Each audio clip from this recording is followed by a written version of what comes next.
Welcome back out to the estate. We have ourselves a treat. We're doing a Armi Tanfoglio Giuseppe. Little Italian peacemaker right here. Now this thing is fantastic in so many ways. I mean, check out the bling you've got on this thing. Let's see. I mean, look at that. The scaling done on those brass grips, those solid brass grips, adds another pound to the gun. Really helps the recoil, that heavy, hard kicking 25 auto. So this is an Excam version made out of Florida. The frame is made in Florida, and everything else, if I understand right, is made in Italy, and everything else is steel except for these beauties right there. Now, I mean, you see that? I mean, it's kind of cool. You got the chrome. You just don't see chrome guns anymore, it seems like, and what a shame on that, right? But you've got a nice steel slide, brass grips, and zinc alloy for the frame. Now, to put that into perspective, all right, these are little ingots of zinc. Now, I don't know if I got this thing too hot, too cold, or whatever, or why this one doesn't have quite as much blue on it. But you take a little bit of this zinc, you either make matchbox cars or you make guns. And the guns you make, they're really good for Saturday nights. Now this is one of the ubiquitous Saturday night specials. Now this one definitely is going to be a post-1968 version. I don't really know when this one was made. These guns were being imported in, and I believe they had a steel, correct me if I'm wrong, but I believe the originals from Italy had a steel frame.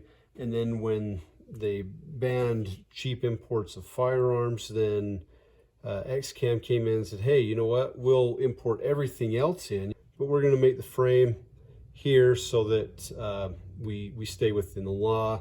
And then they chose to make it out of the zinc alloy. It shoots a 25 auto bullet, which is a drawn Browning design from, I believe, 1905.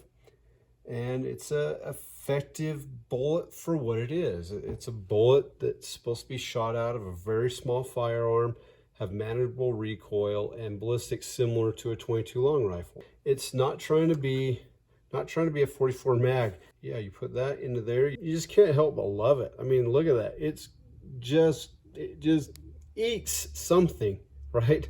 I'm not sure what. But these sweet brass grips, you just can't get enough of that. Right here on the slide, we have the markings. We've got Armi Tanfoglio Giuseppe, made in Italy, model GT27, patented caliber 25 auto. Now its basic operation, it's just a simple blowback pistol right here, just in case you're really curious. There you go, got an empty mag. And you've got an empty cylinder. I don't know if these ones are safe to dry fire or not. I don't want to find out the hard way. So it's not mine and I don't want to break it. So I can't really test the trigger on that thing. The magazine actually appears to be very well made. It's got a metal follower, all metal construction. I can't test it, got no ammo. To put the magazine in, you push back on the release, push that forward. So you load your magazine, you're going to pull back on the slide, release that. It's supposed to chamber around. At that point, you should be able to fire, and I believe it holds 7+1 somewhere in there. I cannot attest to its reliability factor. I talked to a trusted source who has fired this, and they would have felt a little more comfortable firing this if it was in a vise and they had a string tied around the trigger. He did tell me that usually there's about one malfunction per magazine, and if you weren't really careful, it was very finicky. So you had to be super careful in its operation in order to make it reliable, or reliabler. That tells me right there, probably not the best idea for this to be your personal defense weapon. The way you disassemble this firearm is you pull that back and you lift up, and that's it. And then the whole thing just falls apart, okay? I don't like that for a couple of reasons. Let's see, there we go. There's our guide rod right there. Now that doesn't happen when it's in the fire position, but it does in the safety. So that gives us a nice little look at the internals of this firearm. I mean, it's definitely not finely polished, but it is well put together. And for what it is, it looks like it's fairly well built. And this is a proper spring. It's got a little taper on one end, it's a little wider on the other. The tapered end is going to go into the guide rod like that.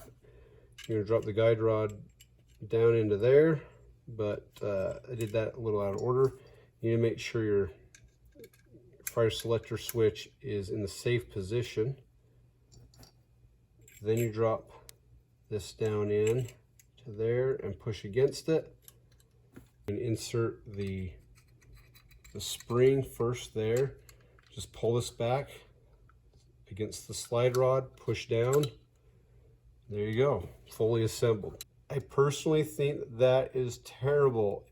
You wish there's some type of a switch or lever somewhere that you'd have to hit before you could disassemble it, so that the normal slide operation of the gun itself didn't lend itself to falling apart.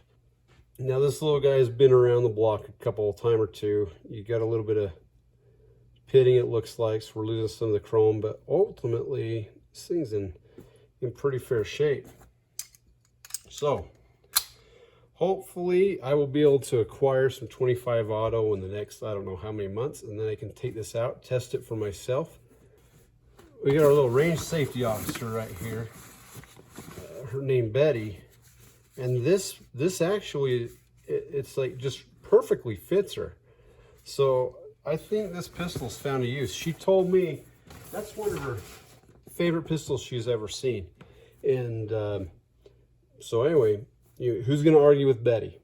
So there you have it. The Armi Tanfoglio Giuseppe GT27 25 auto, true Saturday night special. The other part I can attest to is its accuracy. And I'd like to test that out too. The sights are not horrific, but they're not great by any means. But then again, what was this made for? This is going to be a close range SGD weapon. It is going to be a last resort. There's just something about this thing. You know, what are your first thoughts when you see this firearm right here? You tell me. I remember the first time I saw it, I couldn't help but laugh a little bit. If everything's not perfect, the stars aren't all aligned, I could totally see that thing having malfunctions. Happy shooting.